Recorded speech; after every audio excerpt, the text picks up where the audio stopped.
Assalamualaikum. Sebelum kita nak balik beraya, saya sempatlah singgah untuk kita nak postkan order customer. Ni dia buku Nak Jadi Pakar Jahitan ni. Ni nak buku Nak Jadi Pakar Jahitan.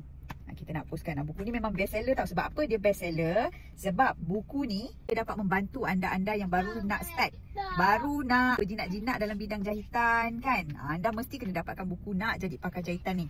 Okey, nak tahu tak sebab apa dia best sangat? Sebab apa dia dapat membantu? Jom kita tengok apa yang ada kat dalam ni. Okey, jom kita tengok apa yang ada dalam buku Nak Jadi Pakar Jahitan ni. Buku ni dia kongsi tau untuk anda yang newbie. Ni memang fokus kita untuk newbie. Anda boleh tengok dekat sini. Banyak sangat pola-pola yang kita boleh belajar daripada asas. Yang ini adalah carta ukuran standard tau, daripada saiz S, M, L sampai lah 3XL.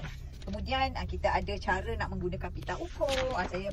Lepas tu dalam buku ni banyak sangat pola-pola. Anda boleh tengok kat sini. Okey. Ada pola baju kurung, kain susun tepi. Ini semua pola-pola yang ada dekat dalam buku ni.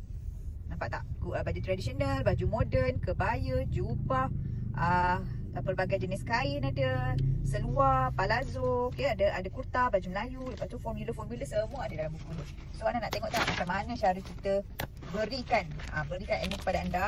Anda boleh tengok kita ada juga formula pangkal lengan. Ini adalah formula pangkal lengan untuk saiz S, M. Ini adalah untuk saiz L, XL dan juga 2XL, 3XL. Okay, anda boleh tengok ini ada formula pocket. Dalam buku ni anda senang tau untuk buat rujukan. Sebelah ni adalah gambar raja, sebelah ni adalah arahan dia. Anda ikut saja step by step.